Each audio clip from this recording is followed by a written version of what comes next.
Greetings, friends. Kambria Evans here with the Zero Disturbance podcast. So good to be back with y'all. I missed you. I've been having lots of conversations in my head, in my heart, in my own therapy. Lots of really profound conversations here in my therapy office in California. And I've been doing lots of field research. Y'all know that I bring my personal learning here, my professional learning here, lots of themes. And I'm very, very excited to bring you our latest podcast series called Why Women Go to Therapy. It's going to be a long series. And it's not because something's wrong with women. So if you're a therapist listening to this, I want to also invite you to check yourself and to listen and to be open to thinking about how we sit with women, especially now in this period of history and time, in terms of what's happening in our society and politically. How do we sit with women? How do we support women? How do we reflect back to women who they are and who they are not? How do we reflect back to women their internal safety systems and how they are meant to engage with themselves and the world around them? These are questions that are so important. And these are questions that should constantly be asked over and over again.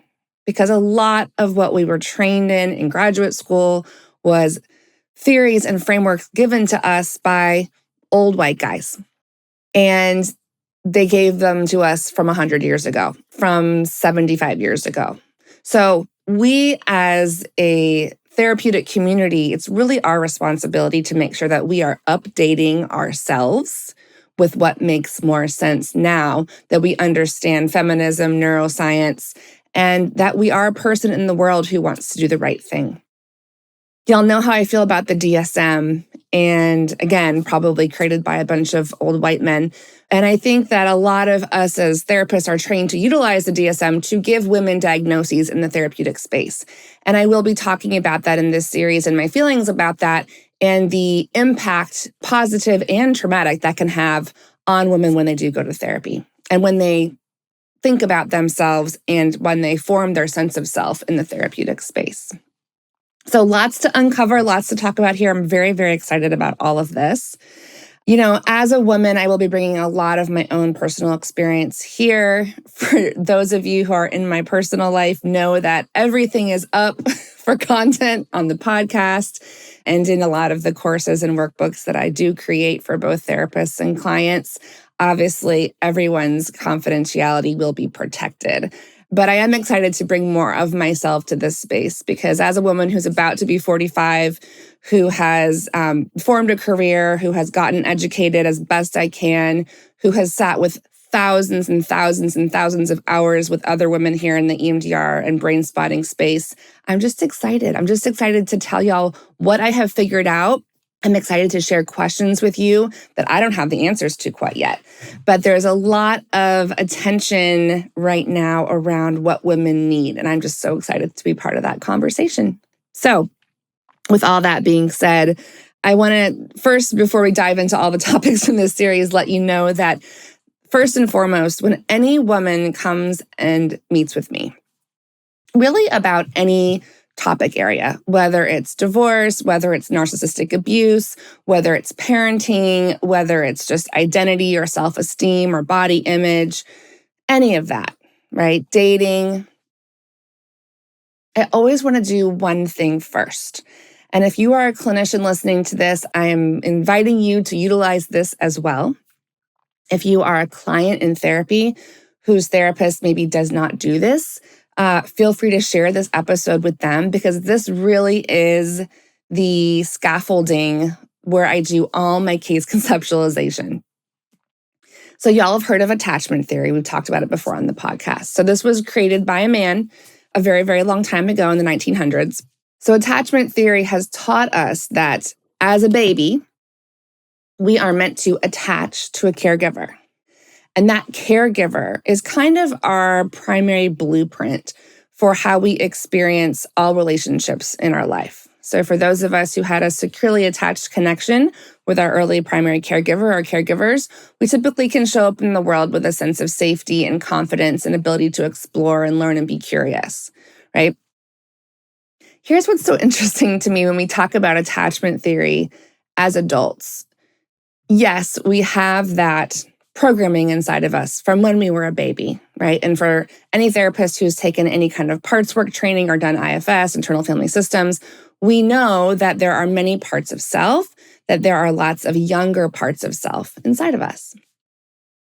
And I think it's really interesting that when we focus so much on how women especially are meant to show up in the world, what we often neglect in this population is one's attachment with one's self.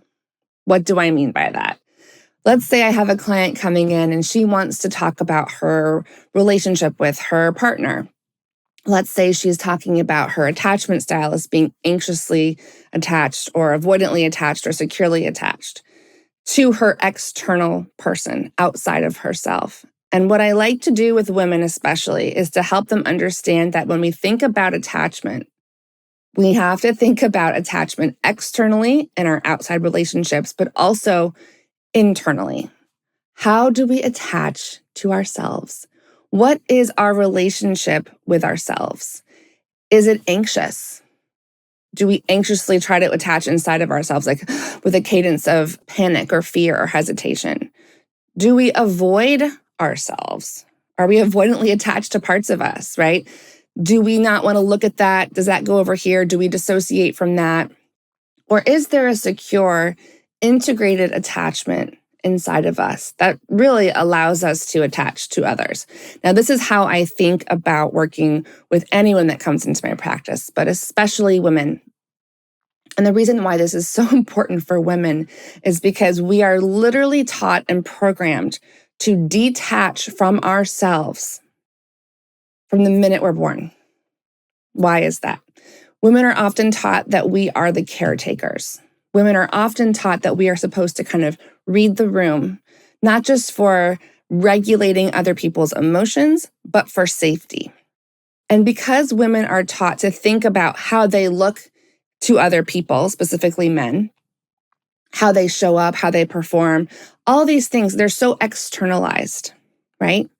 And when we train someone from a very early age to think about external stimuli, external management and responsibility and task and burden, what happens is we are essentially disconnecting a relationship with self. We are disconnecting energy towards the self. We're disconnecting curiosity about the self. And why does that matter? I'm so glad you asked. It matters because women are coming into my office in their 20s, 30s, 40s, 50s, and beyond. I think my oldest client was 78. And they're asking a really important question, which is, who the hell am I? And what is my purpose? And this question is so beautiful. There's nothing bad or wrong about this question. What makes me sad as a woman and as a therapist is that this question should be asked throughout a baby's life, throughout a little girl's life, right? This attachment to self should actually be as important as the attachment to the early primary caregiver, right? The encouragement to go and be curious inward shouldn't be something that's happening when someone walks into my office in their midlife. And it's a disservice to girls that we disconnect them from themselves, that we teach them that their attention should be outside or outside, putting themselves in the position of someone else to see how they look through someone else's perspective, based on someone else's expectations of what they should look like, be like, talk like, walk like. If you are a woman, you already know what I'm talking about, okay?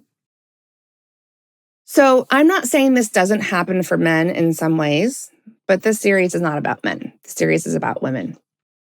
And what's important for a woman listening to this, or a therapist who supports a woman in your office, is for you to understand that when you think about attachment, the first primary attachment we should be talking about isn't their partner, isn't their kid, isn't their boss, all these external things. I don't care what the content area is ultimately. What I'm always checking for is what is the inner scaffolding and how is the internal safety system set up? What do I mean by that? You know, when we have a home and it is precious, and everything inside of that home makes us feel like we want to live inside of it, it makes sense that that home would have some kind of safety system, right? It would have windows that lock. It would have doors that lock. It might have an alarm so that if something is amiss from the external world or the internal space of the home, the alarm system is there and designed to tell us something's up, something's not right. And what I see most of the time about why women go to therapy, it's two things. One, they don't have the understanding that they deserve to have an internal safety system for their home, which is them. They don't understand that they should use data from that security system, that safety system, to make decisions. And they don't understand that external stimuli that interrupts that home safety system should be filtered through a certain lens. You know, when we do EMDR, we have a lot of negative beliefs and positive beliefs. And they're about ourselves and they're about the world. And what I think is so interesting is that oftentimes when we set up an EMDR target in a phase 3, right, we have a disturbing image and then we have a negative belief that makes it disturbing. Okay.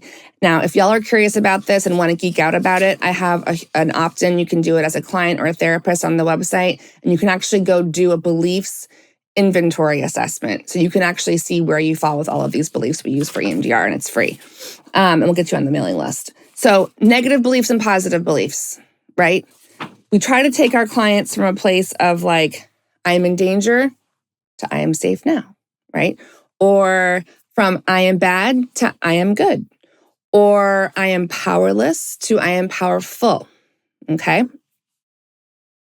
What's so interesting about women coming into therapy is that their default tends to be the negative belief of something's wrong with me. Why do they think this?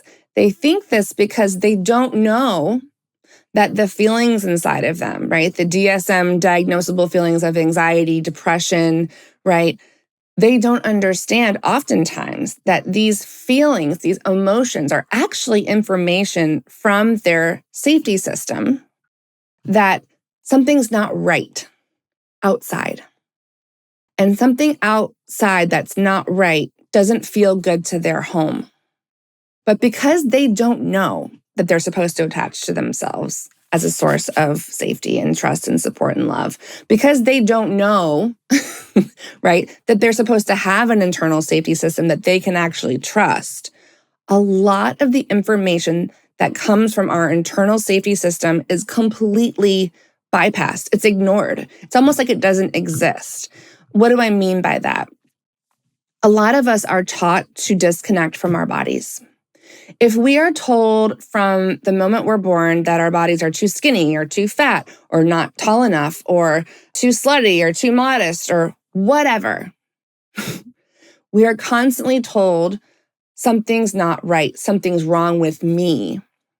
We are constantly frenzied and tasked with the distractive labor of, well, how do I make myself right? How do I make myself right? Is this skinny enough? Is this right? Is this sexy enough? Is this pretty enough? Is this good enough? When we are tricked into getting into this chaotic cycle, it essentially disconnects us from our internal safety system because we don't even have attachment to self, and therefore we don't have the ability to clearly and calmly notice our body sensations, right? This is when we set up an EMDR target, y'all know this. We have an image, a negative belief, an emotion, and a body sensation, because this is how memory is stored in our nervous system.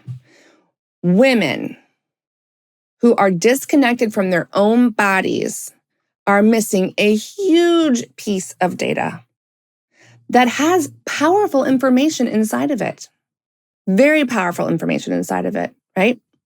So people come in here, they have IBS, they have migraines, they have headaches, they have lots of jaw grinding I see in women, lots of back pain.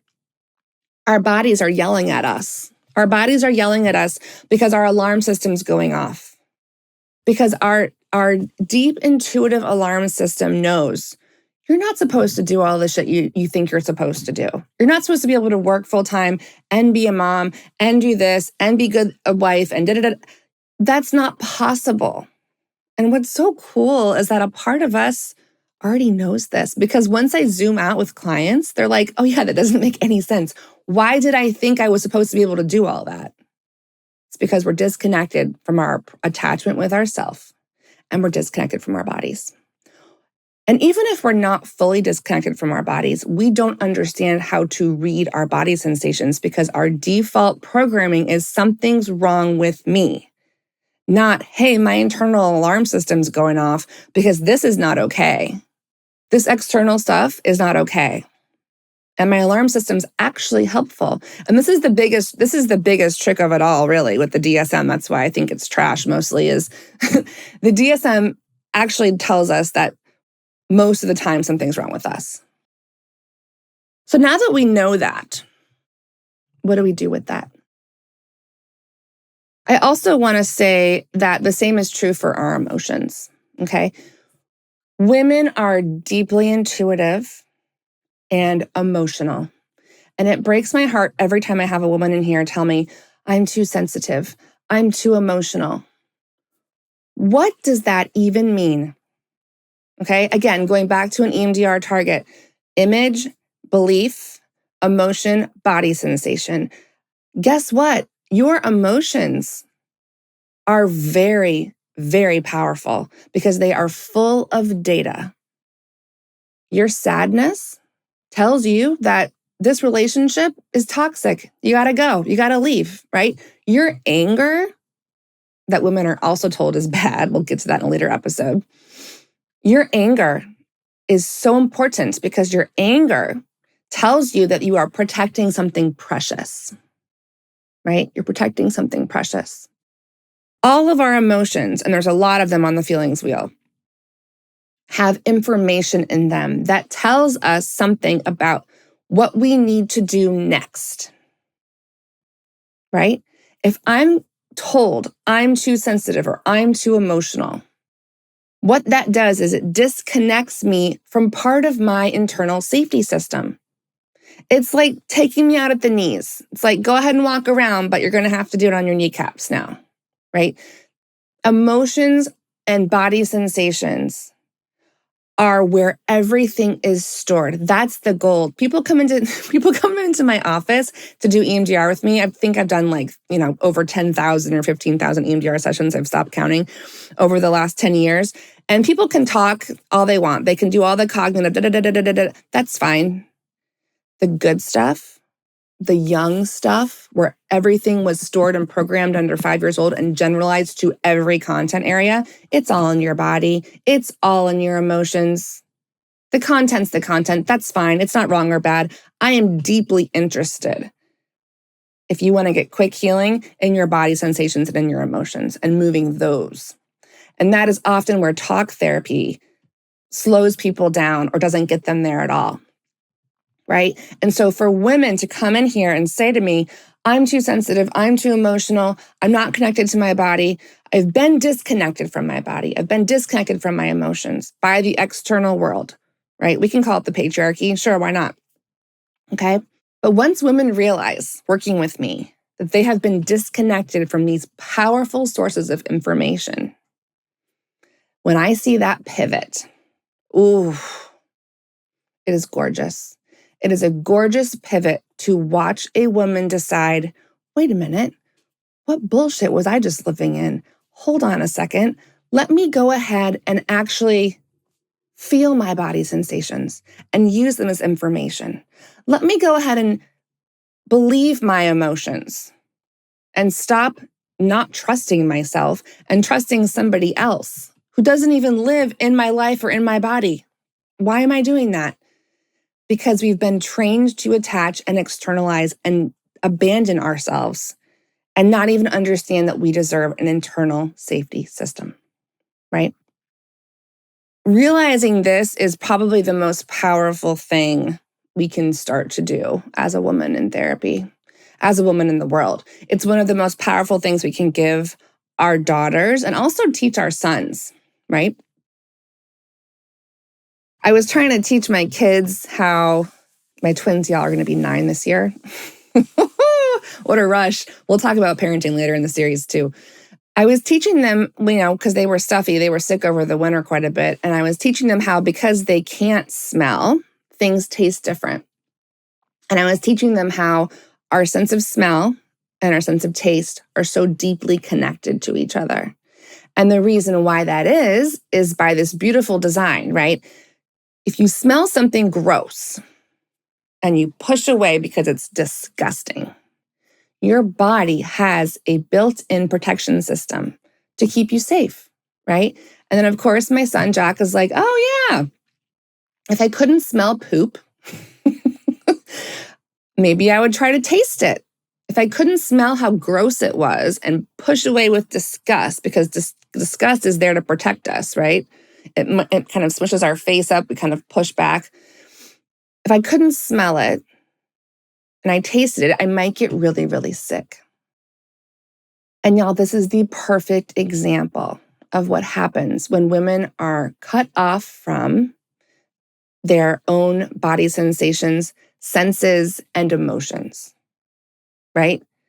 We can't allow ourselves to smell it, or that's been disconnected, and we are putting ourselves at risk to literally eat shit and get sick, okay? It's like the perfect metaphor, and I love that my kid came up with that.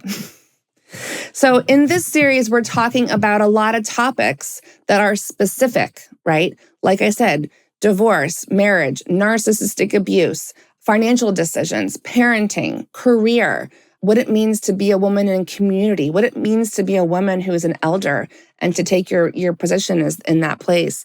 All of these things we're going to be talking about. And I want to talk about women's relationship with power, relationship with safety, relationship with their own goodness.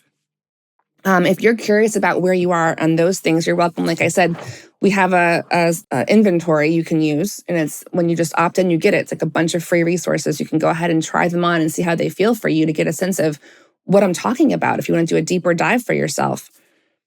And all that stuff that we're going to talk about, all those specific content examples, right? We're going to be coming back to this framework over and over again. Right? Which is, what is my internal safety system? Am I connected to all of the data points I need to use, just like an EMDR target, an image, a belief, emotion, and body sensation? All those things are crucial for us to be able to live and function in the world. And we'll be doing a really, really deep dive into romantic relationships, because I think what's really interesting, at least from my experience and a lot of thematic learning here in my office with my clients, is that a lot of us were taught that what keeps us safe is to attach to a partner and have that partner be part of our safety system, which is beautiful. However, that doesn't work, and it's actually quite dangerous to do if we have also in parallel been taught as women that we are supposed to not trust our own feelings, not feel our own body sensations, and not ultimately think that we deserve to have attachment to self and focus on self and caregiving of self. That, my friends, is a very dangerous situation we have been put in if you were born in the 80s or before that, or even after that. I'm hoping that today's generation understands better. And if they don't, I'm here to talk about all of that, because I want people to make choices that keep them not just safe, but happy and peaceful and calm, right? So I'm so excited to talk with all of you and think with all of you through all of this. It's going to be an ongoing conversation, but I'm hoping that it's gotten you curious about the way that you show up with yourself and in relationship. And if you're a therapist, I really, really hope that you're going to hang with me and be curious with me about how you work with your clients on their own autonomy and empowerment, because our internal safety system is the most important piece of all of that. So with all that being said, thanks for hanging with me today. I look forward to being together next time. And in the meantime, be well.